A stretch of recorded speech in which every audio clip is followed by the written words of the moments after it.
Hey guys, thanks for tuning into this episode of the Muse Report. For the last couple episodes, I've been going solo, but for this episode, I do have a guest with me, and that guest is Miss Kayla Hall.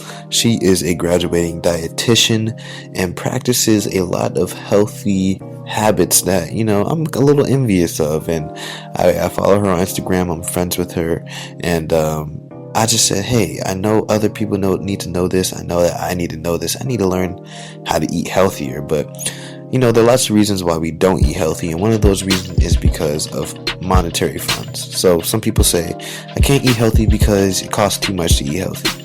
And I've even said this myself a couple times. And I asked Kayla, I said, Kayla, is there anything that you could teach me, teach everyone else about how to eat healthy but on a budget? And she said, sure thing. So I brought her into the Muse Report podcast, and she has some great knowledge that she's going to drop with us in this episode. If you want to just skip to the tips that she has provided, it's closer to the end of the podcast, around 35 minutes. So you could do that if you want to. Also, if you've been recording, or not recording, if you've been listening to the Muse Report and you've enjoyed it, please hit the subscribe button below, rate and review the podcast so that we can move up in the rankings and have more recognition so that other people can learn these things as well. Spread the love, don't be selfish, and subscribe, share, rate, review. And we're going to get right into this episode. So here we go. Kayla is a very health. What's the word? I don't even know. But like the word that's floating around the internet right now is health conscious. Health conscious. There we go. Yeah, that's perfect. Very health conscious person. As you see, she's studying dietetics, which has to do with, like healthy eating and things like that. So for me, like every episode that I do is really like me just helping myself, and you guys are just getting the benefits of me recording me helping myself. So even though, it's about you guys, but it's really just things we all want to know. So I'm like, okay, how do I eat healthy? Mm-hmm. Like, okay, we're both in college, and I know lots of people who are listening are in college as well. And it's like eating healthy, the general thing that goes around eating healthy is like, oh, it's expensive. Or if like you're trying to go vegetarian, trying to go vegan, oh, it's expensive. I can't do it right now.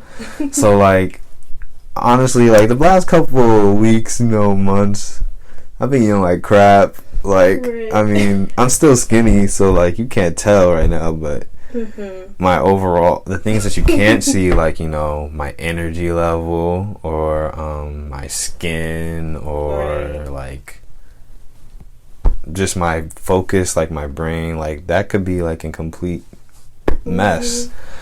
So like I was like, Kayla should know like how, because she always you guys can't see her right now, but she's like glowing, her skin is like perfect and everything. So I'm like, all right, she's doing something right that I need to like figure out how to do. So I see her on like her Instagram story. She's always making stuff that looks like things out of a magazine. Oh wow. And stuff. Wow, so thank you. I was like, I need to have her on the show and get some information on like how to eat healthy while on a budget, because even if you're not in school, lots of people are on a budget. So like, it'd be like that. Yeah. So I just want to start off with like, is it possible? Like, can it be done? It most definitely can be done. Like you said, like there's this notion or this stigma that eating healthy is expensive and just like it's just not doable. It's too hard. I'm in college. I have other things to worry about, that kind of thing. That really doesn't have to be the case. And, I think a lot of it has to do with like preparation, practice, and like being proactive about it. Wow, that was an alliteration. Beefy.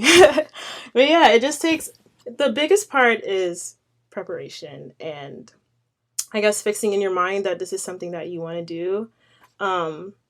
Being healthy, I guess like there's this thing on the internet where everyone's trying to be healthy, everyone wants to like run a nutrition blog and blah blah blah.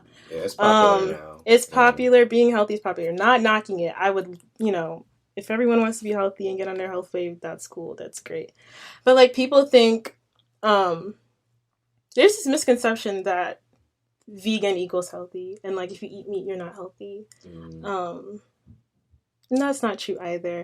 We can touch on that later on, but yeah, healthy eating is complicated, and it doesn't have to be expensive. I have a list of things, like a little list of tips that may be able to help. Hopefully, they can help your listeners and you as well. Okay, so you touched on something that was quite interesting. You said, I think it might be the most important part, maybe, is preparation. So, yeah, with me, preparing food, I don't like cook. Like, I mean, I cook, but I don't cook. I hear you. So, like, so, like, usually when I cook, like, the food's gone after a day or maybe 2 days if I really, like, cook more than I usually do. So, like, as far as sustaining, like, the food, like, do you, like, meal plan, like, for, like, a week? Or, or, like, because I see people do that, like, they have their stuff in their containers. I'm like, well, the more containers in the fridge, the more I'm going to eat that day. Right. I mean, I'm a guy, too, so.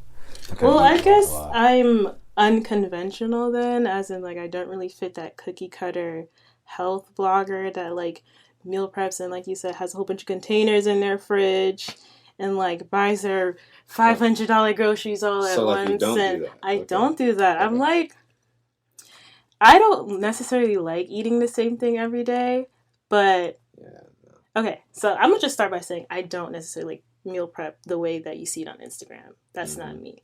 But I do things like on a specific day, like Sunday, that'll make cooking during a week a lot easier. Okay. It won't take as much time. What do you do, like, on Sunday? Like, on Sunday, I buy fruit, like, a whole bunch of, like, fruit, and then I wash it. I soak it, and I wash it. And then I put them in these mason jars. And, well, let me add that I soak them in vinegar and water, apple cider vinegar and water.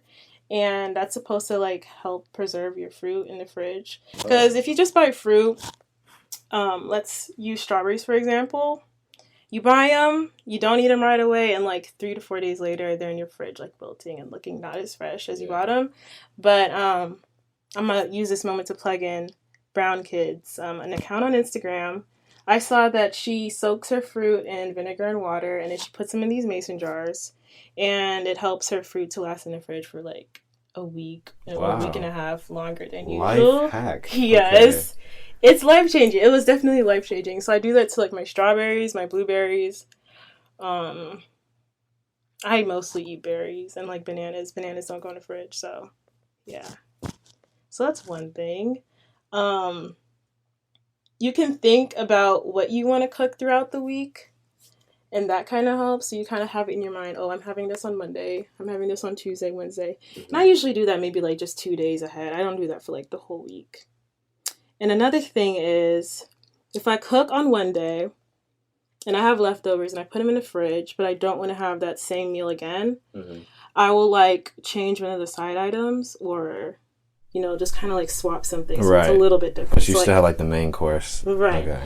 So I'll still have that stir-fried tofu that I had yesterday, but instead of having it with rice, I'll make it with lo mein noodles or something different. That's smart. Okay. You know, so I don't have, like, 5 pots on the stove at one time. It might just be like one. Yeah, I don't even have that many pots. So most guys don't. Like, what's up with that? Y'all don't have anything in your kitchen. No, whoa. I think I have a decent amount of stuff in my kitchen. Like, I have cutting boards. I have, like, all the different types of knives. One chef's knife, one cutting board. Yeah. Oh, no. I have 3 cutting boards. But, like, yeah, like, when people come over to cook, I'm like, yeah, I don't have that. You see? I don't have that. You see? That's why I need your help, Kayla. Okay, so you plan on kind of on Sunday, maybe a day or two ahead of time. Yeah, if I'm planning, it's not even necessarily on Sunday. I might grocery shop on Friday instead. But I don't plan or meal plan more than like 2-3 days in advance, just because it's stressful trying to sit down. Well, for me personally, like, it's stressful to, like, go through what you want to eat, and you want to switch it up. But like life happens, so sometimes you just end up eating the same thing for 2 days, or that's cool. Maybe you have a little bit extra money, you can buy something different or buy different ingredients in the middle of the week. So you work with it. Okay, so from what it sounded like I was hearing, you buy a lot of produce. I do buy a lot of produce. Yeah, I call myself a whole foodie on Instagram because like I eat more whole foods than processed foods. Whole foods being like your fruits, your vegetables, things that don't come in a box, in a can, in packaging. And yeah. So I buy a lot of produce, mostly kale, berries, like I said before. Bananas are always in my house, oranges. So where do you like shop to get all this produce? Yeah, where you shop? Because that kind of has like a bearing on the price too. Yeah. And like some places clearly have better produce than other places. So I'm like, which one do you go with? Do you go with the cheaper or the organic and expensive? Where you shop has a lot to do with how well you're able to budget. And I have here on my list of like tips that will help you. First thing I would do is buy local. So like if I was in the city, like if I was back home in the DC area, my first stop on my grocery day would be to the farmer's market. Because their produce stands always fresh. You know where it comes from because local farmers markets, they kind of like pride themselves in like the quality of their food. So in contrast to like a commercial setting where, they're just pushing out produce. It doesn't even matter. It doesn't really affect them. But with local farmers, the quality of their produce matters because, customers are matching the produce with the face, It's a small establishment already, so you don't want to lose customers. So you want to make sure everything's on point. So I like buying local. So it's like the farmer's market, like more cost effective than going to another type of market, like let's say a Whole Foods or a Wegmans or something like that. Usually it is because farmers markets have direct, trade agreements with farmers. Yeah, so when you shop at a farmer's market, the food, say I'm in Washington, D.C., the food at a farmer's market, the produce at a farmer's market is more likely to be from the East Coast, right? If you go across the street to Whole Foods, your produce might be from California, it might be from Texas, Mexico, wherever, just because the commercial settings still import produce from wherever is cheaper for them or more economical for them. So I guess that's the difference. Okay. And how far your produce has to travel to get to you definitely makes a difference in like the quality of the produce. Yeah. Just as far as buying produce, I mean, I know produce compared to like more packaged and boxed things, or let me just say fresh, compared to boxed and packaged things, there's usually a big price gap. The more fresh things are more expensive than the boxed and canned things. So just as far as buying goes, like, of course, the more healthy one is things that are not boxed and canned, right? So I'm just trying to vouch for, the family that says, well, I can't afford to buy it fresh. I have to buy it canned because it could last forever almost, and it costs less. So what can they do when they, as far as helping their health, but also just trying to stay within that budget that they have? Right. Yeah, that's a great question. I actually had the opportunity to work in like urban settings, specifically in the DC area, a couple years ago. And one of the issues of the community is that, families actually prefer to buy things that are processed, things that come in cans, boxes, because like you said, it lasts longer on the shelf. They have more access to it. There's a variety of, It's easier. I know, like, bro, my family, we eat poor. Like, we know, like, when I got, like, down here and, like, well, when I met more friends, like, that were just, like, cooking and things like that, like, fresh stuff, I'm like, this is foreign to me. Like, yeah, I mean, no. Let's not even do that, because if we go back, like, what years? If we go back like 60 years ago, people are eating fresh foods like they're doing now. You know, boxes and things that came out of cans and packages wasn't even a thing. But then again, like everybody was farming and like the economy was just so different back then. Like now in 2018, we have less farmers than ever. You know, we have these big corporation farms and everything's just different. Anyway, what was I saying before? You were talking about the price, like, of for right. urban families and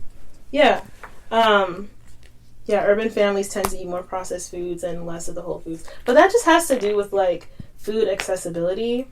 Like the nice farmers markets that I was talking about in DC area, they're in the white communities. They're not necessarily like in the poorer, low income, neighborhoods, which is something that nonprofits like DC Greens, the nonprofit that I worked with in the DC area, that's something that they're working on, food policy, making sure that food is accessible.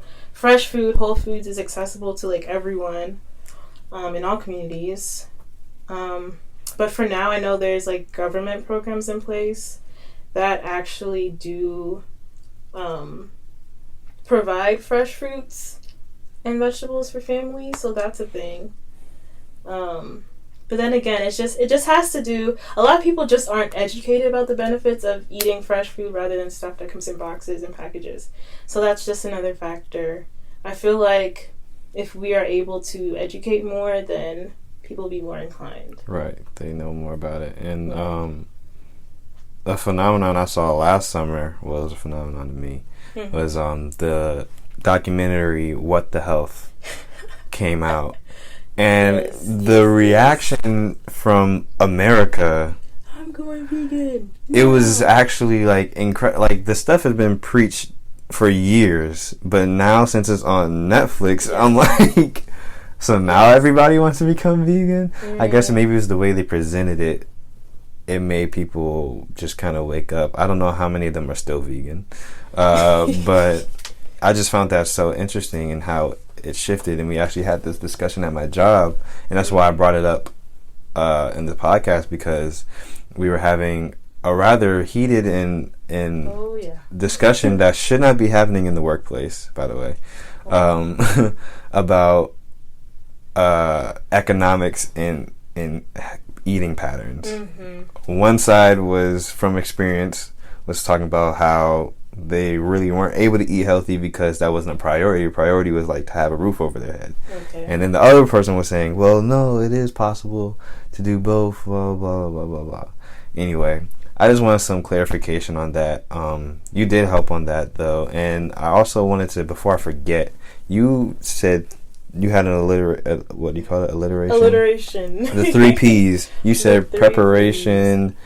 And some other profound P's that you had. I said preparation, practice, and being proactive. Practice and being proactive. All right, so we kind of went over preparation already a little bit. Yeah. Okay, and practice. What does that mean? Practice, as in, you just have to, it takes a while to form a good habit. I forget the X amount of days to form. Well, I heard 21 days. 21 days. I don't know how factual that is, but I heard, that's what I've heard multiple times, 21 days to form a habit. Yeah. Well, a lot of people, they tell me it's too hard. I'm just like, all right, well, how long did you try? And I'm like, man, I tried healthy eating for a whole week, and I didn't feel any different. Blah, blah, blah. Well, it's going to take more than a week, and it's going to take more than a week to develop, like, cooking skills and, to see what things you like and you don't like. All of that's not going to happen in a week. So when I say practice, I want you to practice your recipes, because when you get a recipe, you're not going to get it perfect the first time. Yeah. Maybe you won't get it perfect the second time. 5th time for me. Right. Like, I wrote down here, I said the path to cooking and eating things that you actually like is one made of trial and error and lots of experimentation. And that's something that I think experimentation is, like, the best part of cooking with whole foods, because, like, you can do whatever you want with it. You can use different flavors, seasonings, blah, blah, blah.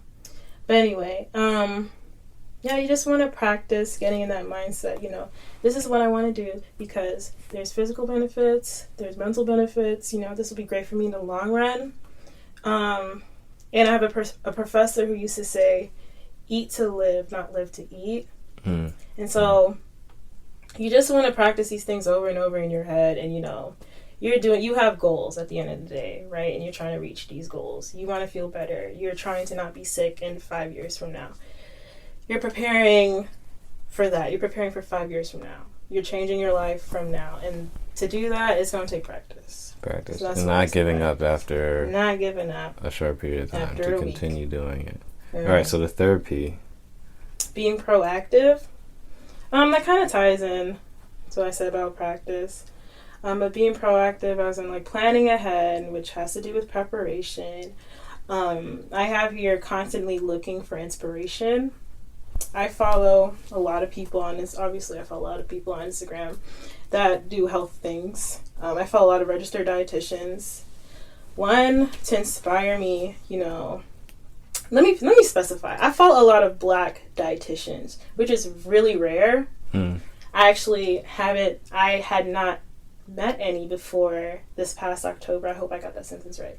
Anyway, I didn't meet any before last October when I went to a conference in Chicago. It was a conference of health professionals, registered dietitians, and like other people that are involved in the food industry. And I was able to connect with a few registered dietitians in the organization that's for Black dietitians. So it was really cool. It was really inspiring to see, that it gets better, it gets easier once you get over this, the education part. It gets easier and you really get to do what you love. And that's just something that inspires me. But anyway, going back to Instagram. I follow them, so I get like recipe inspirations from them. I get blog inspirations from them. Like they may be talking about something, and then I might go on a tangent and do my own thing. Constantly staying inspired. I use Pinterest also a lot for like recipe inspiration. Tips to help me stay organized. And yeah. Just like being proactive in who you surround yourself with, like to push yourself forward in what the goals you have. I think that applies for pretty much everything. If you want to be this, you should surround yourself with people who are doing that, or people who are advancing in what you want to do. Yeah. On and Instagram, taking it seriously, like say there will be friends that say, "Oh, you've been eating healthy all week, like just give it up." Like you kind of have to like drown that out of your mind and not, don't cheat yourself. Don't cheat yourself, definitely, because that's not going to help this good habit that you're trying to make for yourself. Wait, so that happens to you? So it happens to me often. Oh, wait, so often. I will go out to eat with my friends. I'm like, the vegetarian options here kind of suck. They're like, just eat a little burger. You'll be fine. I'm sorry, I'm mocking my friend. If she hears this, she's going to know it's her. But anyway, yeah, it happens a lot. Wow, so like peer pressure is a thing. Is it just like vegetarian stuff, or is it like, come on, eat this pizza, or like it's or these fries or something? Wow, so that's really impressive that like even like while you're young and you can still have your figure without really trying. Oh no, that you're eating healthy like this. That's inspiration for me, because man, I just be eating stuff. I mean, it must be nice to just eat and nothing happens to you.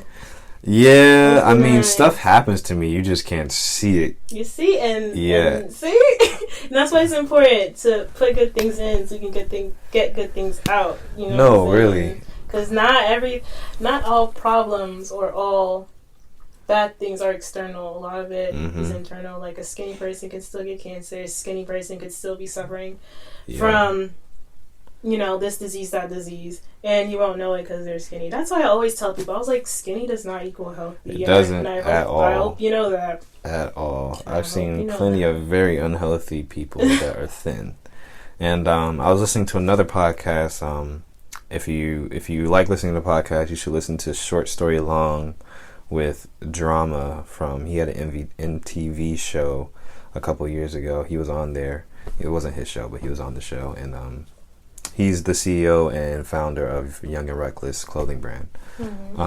But he has a podcast, and he had this guy on there who is kind of like doing what you're doing along the lines a little bit. He's a chef though, and he wrote a book about healthy eating, and he was saying that the way that like we're eating now, you can't quite see the results now, but as you get older, the aging process like increases by like 200% or something like that. So like you're 40, but your body is like of a 65-year-old. So it was like really bad, and like it kept getting younger and younger and younger. So like it was like 25-year-olds who had like the blood pressure and things of like a 50-year-old. Yeah. So I'm just like, maybe I should take this more seriously. You should. Like now these days, you're seeing there's more obese kids now than there have ever been in history. Like you're seeing overweight kids starting from preschool. You know. Yeah. 60 years ago, 50 years ago, that wasn't really a thing. But you know, food culture has shifted so much just in the last 50 years. So, you know, we're seeing more diseases being prevalent. Everyone's more focused on convenience these days. So, you know, we have fast food, processed foods, we have deli meats. All these things are popular. What's popular these days in food most likely is not like, but healthy. I do think though within the past 15 years or whatever, that things are getting a little better. Maybe not as the statistics, but as far as awareness. Oh yeah, people are waking up. Yes, because I think people are more aware of like what's going into their bodies. Like not everybody's just eating McDonald's unknowingly, knowing like that it's killing them, and there's no more supersized everything because you know like people are cracking down on food regulations and things like that. So like I think we're becoming more aware. I don't know how much more we're practicing it, but I think we're kind of on the right track as things like that. And I think that's also a reason why veganism and what's the other diet that Dwayne Wade went on? I don't know. It's like there's pescatarian. A lot of people are doing this pescatarian wave right now. I can't remember what it was called. Dang it. Anyway, but people are doing all these like different diet things, intermittent fasting and things like that. Is becoming really popular, especially amongst like successful people. So, a lot of benefits to it too. Yeah, I don't know if I could do that. Honestly, I think I would just like waste away. No, that's another thing that takes practice. Like I did it a lot at the end of 2017, not so much in 2018. The intermittent fasting. Okay. 16 hours. Well, first, so for those listening who don't know, explain because honestly, I don't really know completely what it is, to be honest. Okay, yeah, explain. I'm about to pull up the app right now. There's an app. There's an app. Okay. So for those listening who do not know what intermittent fasting is, it's basically you are fasting for 16 hours. So in that 16 hours, you're only drinking liquids like water, preferably.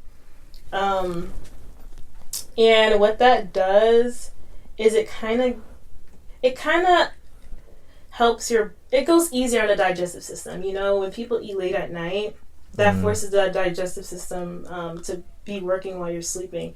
And you laying down kind of interferes with that. So that's why, like, doctors and health professionals are always saying, like, don't eat before you sleep because that's not how the digestive system works. You kind of have to be, like, sitting upright for everything to work properly. I'll start doing that tomorrow. Okay. I'm about to read exactly what this says though. Just so the app is called Zero, by the way. Zero. Is that on Android and iOS or Apple? I have not a clue. Yeah, me what either. Things are to Android. I don't do Android, but for all my Android listeners out there, I check my statistics. 95 or not 95, maybe like 85% are on iOS or OS. So I think we're good if we're bashing Android a little bit. I mean, do you, man? Whatever phone works for you, works for you. But if you're trying to get in contact with me, you should probably have an iPhone. Just because iMessage is just so much easier. It is. And you don't need service. Oh, and it has to do with keeping your calorie balance intact and like being mindful of how many calories you're taking in a day. And that's actually the reason why I started doing it, is because I was trying to lower the amount of calories I was taking in a day. And the fact that I was not eating for 16 hours a day kind of helped with that. Definitely. Yeah, because you're not eating as much. You're not eating as much. You're not having as many calories. You're skipping. I think it's like a whole meal. But the way I did it, I didn't feel bad. Like, I didn't feel hungry. Like, after the third day, I was like fine. So, like, after the 16 hours, you eat something, and then you do it again. No. This is how it is. So this is where the app comes in. Say your last meal of the day was at 5:30. Like mine was today. I would click start fasting. And I'm going to pretend like I didn't even log it today, but so the next time I would eat is 9:30 a.m. tomorrow, which isn't bad. Oh, okay. It's not bad if you eat dinner early in the evening. Right. Like if you're eating a balanced plate filled with nutritious foods, you will be fine until tomorrow at 9:30 a.m. Yeah. And you're drinking water in between then, you'll be fine. Oh, okay. That makes so what this sense. did for me personally, because I already, like, I'm fine when it comes to, like, balancing my plates and stuff, and I was using it to count my calories and blah, blah, blah. But what this allowed me to do was stick to my habit of eating earlier in the evening and making sure I'm eating throughout the day, like spreading out my meals from 9:30 to 5:30. So it just helped me become more conscious of what I'm eating and when I'm eating. And there's a lot of research out there. If you guys want to Google it, there's a lot of research out there about the time that you're eating your meals having an effect on your body. All right. Like, yeah.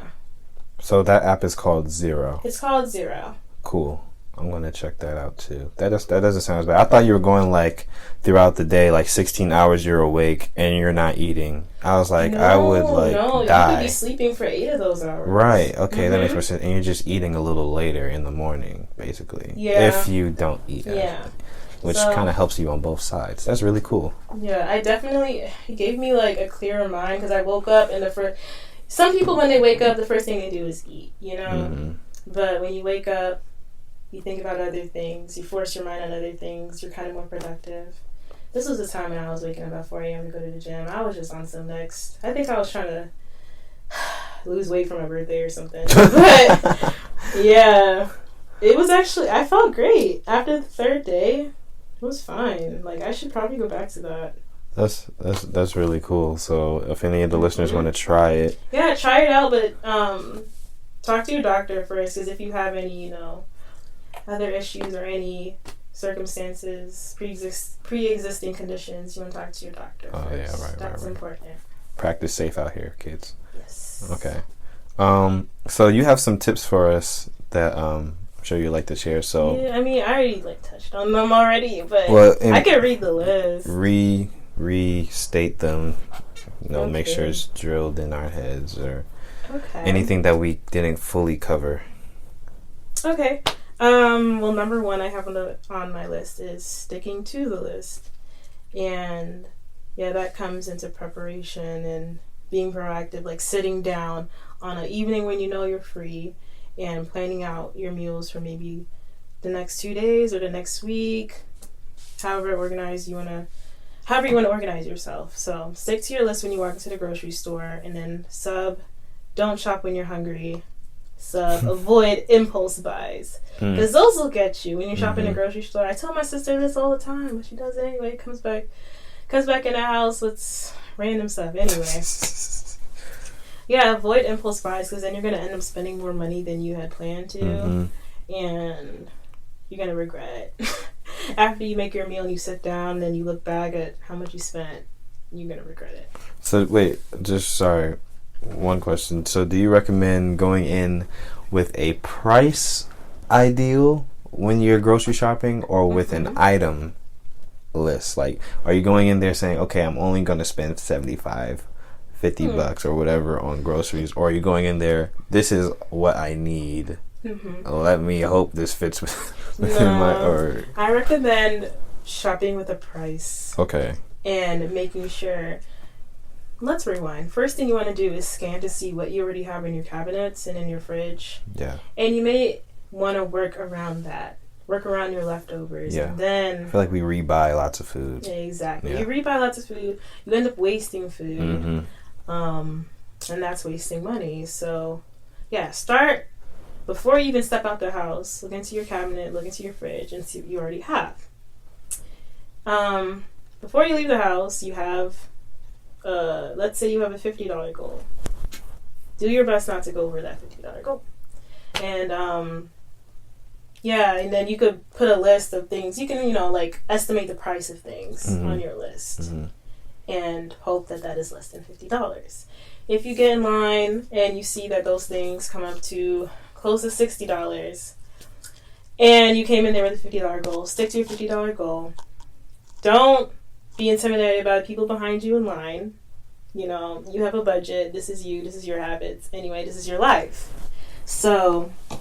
yeah, tell the cashier that, I don't need this item anymore. You may want to look for the item that you may not necessarily need, like that bottle of salad dressing or something, And, yeah, stick to the list and your budget. All right, number 2. I already said buying Whole Foods. Yeah, but I mean, yeah, some people could have skipped through the podcast or something. You just make sure you say everything. If you skipped and you're here now, buying Whole Foods can definitely save your wallet. And by buying Whole Foods, you have more control over the ingredients in your food. And you also have control over the quality of your meals. So you're doing what you want with that piece of broccoli or that bunch of kale, or that apple. And you're not buying it with all these processed sugars and stuff already in it. So it has its benefits. Then the third thing I have is buying in bulk. And buying in bulk, a really good example of buying in bulk for me is when I buy rice or when I buy like oats. I eat a lot of oatmeal. That's like my go-to breakfast thing. I eat a lot of oatmeal too. Yeah? Do you make it yourself or you use I already told you in the beginning, we eat poor. We eat packaged, bro. That's how I grew up. Honestly, you could save coins by buying it in bulk. I'm pretty sure I could, yeah. I never even thought about that. And you could experiment with different recipes. Like, what's your go-to oatmeal flavor? Apple cinnamon. That's easy. That's easy to do on your own. And you can prep that, like, 3 days in advance. You could have, like, 3 jars of oatmeal in the fridge. And whoa. 3-day-old oatmeal? I'm sorry. Listen. I don't know. It's gonna be in a block. No, it's not. It's gonna come out in a shape. This is what all the millennials are on. It's called overnight oats. Overnight oats? You never heard of overnight oats? I'm not with the kids, man. I don't know what you young people doing out here. That is hilarious. It's called overnight oats. And what you do is you put all the oatmeal ingredients in a jar. Then you put it in the fridge, and then the next morning you take it out the fridge and you warm it up. And wait, so you put the water in it later? No. You put it... Okay, first of all, I use milk in my oatmeal, not water. Oh, okay, milk. Well, I don't know about... Because when you buy the package, you use water because there's already milk powder in there. But anyway, yeah, you put your milk or whatever in there, and you put it all in the fridge. And literally, you just take it out the fridge and you put it in the microwave or on the stove. And you warm it up. Then you eat it. Alright, I'm not gonna knock it till I try it. I'll try it. Don't. And I wrote like a whole paragraph about not knocking something till you try it. Well, okay, when we get to that, okay. Alright, so what are we on, number 4? We were on number 3. Oh. Number 4 is buying local. We talked about that for a minute. Mm-hmm. Buying local, you may be able to save money, and the quality of your produce will be better when you buy local. Number 5 is try again. So, don't give up so easily on that recipe or on this new habit that you're trying to make for yourself. Just keep trying at it. And I think that's important. Number 6 is constantly look for inspiration. I actually listened to this podcast that is run by 2 dietitians, two black dietitians. It's called Food Heaven Made Easy. I'm about to pull up their page. They're like my favorites, like in the nutrition world. Mm-hmm. They are my favorites. Food Heaven. Food. It's long. That is a long title. It's called. Well, the podcast is called Food Heaven Podcast, but okay. the duo themselves, they call themselves Food Heaven Made Easy. Okay. And that's on Apple Podcasts, and I think it's on SoundCloud too. Food Heaven Podcast. Yeah, and they talk about a variety of things, like, the topic of detoxing, to detox or not to detox. They talk about body kindness, should you count calories, finding balance in the age of social media. They talk about a lot of things. But they inspire me because, one, two black women in the field that I'm in. So they inspire me, and they talk about things that are interesting to me. So, all right, so check that out, Food Heaven Podcast. Yeah, they're actually they're on Instagram too. They're Okay. called Food Heaven Made Easy on there too. Cool. Mm-hmm. And number 7 is avoid mindless eating. Avoid just snacking just for snacking's sake, and just spending money on whatever, or when you go out to eat, just eating just because everyone else is eating, that kind of thing. So do you go out to eat often? Okay, not often. I actually prefer to cook my own meals, but that's not to say that I don't eat out ever. I eat Chipotle often. I don't know if that's the Maryland in me or what, but I eat Chipotle often. Just because I can see them making my food in front of me. I like knowing what's in my food. That's something that's particular about me. That's why I don't necessarily like eating out that much, but I will. Usually there's vegetarian options wherever I go. So. I'm trying to stop eating out as much, just because it's harsh on the wallet. Oh yeah, it catches up to you. Catches up to you so quick. Honestly, if you eat out more than once a week, I want you, or not even. Let's say more than once. Yeah, more than once. Let's say more than once a week. Just write down how many times you spend food when you eat out. It could be anywhere. It could be at McDonald's, Chick-fil-A, Olive Garden. Whenever you don't eat at home, just write down the tab, write down the price. And at the end of the month, I want you to add it up. Do it on your iPhone so you don't lose it. Put in your notes. Do it on your phone, Android, whatever you have, Samsung. And add it up and see how much money you're spending a month. Trust me, it will hurt your heart. It will hurt your heart. So I'm trying to cook more, eat out less, to save money and also to save my health. So right. Baby steps. Yeah, baby steps. Start with some overnight oats. Yeah. You can do that in the morning. A lot of people don't even eat breakfast, but something like overnight oats, you don't? No, I do. You do? If I don't, I'm just dead. Yeah. It's either one or the other. Either people don't eat breakfast at all, or they do. They have to. I have to. I didn't eat breakfast this past Saturday. Mm-hmm. And I was singing on stage, and I said, Lord, please don't let me pass out in front of these thousands of people, please. Because I felt so lightheaded. But yeah, breakfast is a must. Yeah. Yeah, baby steps, something like that. It's easy. You save a lot of money making your own breakfast. So, and that was it. I had 7 here. Okay. That was the last one. All right. I think those are really helpful, actually. Lots of things that I didn't know. And I hope that the people listening learned some things from those tips too. I think we're going to start drawing it to a close because I don't like my episodes to be too long form. So thanks, Kayla, for giving me all this information and realizing how important it is to eat healthy and how much I was doing wrong. I don't want you to feel like I'm here to knock you down, like, don't do this. Oh, no. I invited you. I wanted the expertise. I hear you, but I just want to clear that up because a lot of people think that the role of dietitian is to, like, reprimand people. Like, right. Don't eat this, cut this out. But it's really the opposite. We're here to just, like, counsel you through your eating habits and your choices. Like, we want you to form better habits. We want you to feel good.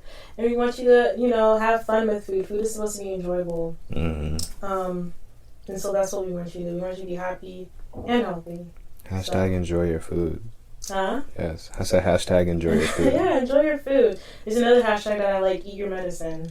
Oh, yeah. I like that. Okay. Yes, because food is medicine. Food is medicine. Going.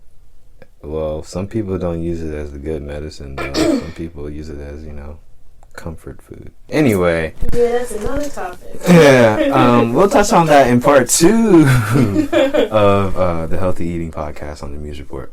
But really, thanks, Kayla, for coming in. I had technical difficulties, and you bared with me.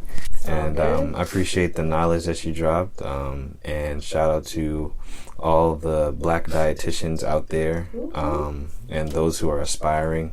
Keep doing what you're doing. You're making the world better.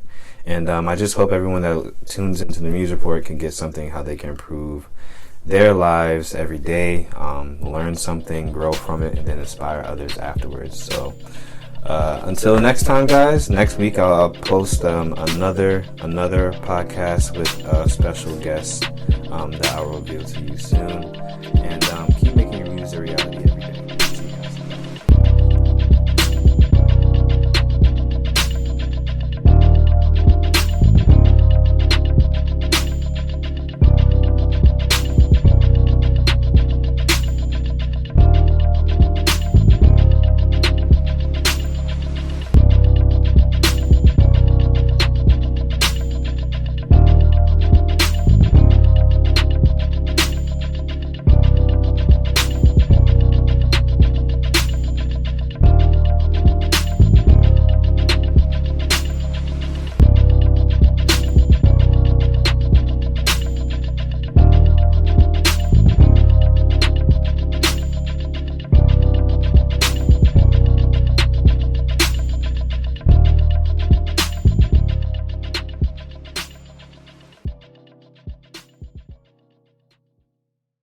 Hey guys, Clee here. Thanks so much for listening to the Build Your Vision podcast. I hope you enjoyed this episode. I would think you did if you stayed all the way to the end. The best thing that you could do to help support this show is by sharing it with somebody. By you just taking a few seconds to recommend this show to somebody, you are making a huge impact, not only on the success of this show, but possibly on that person's life.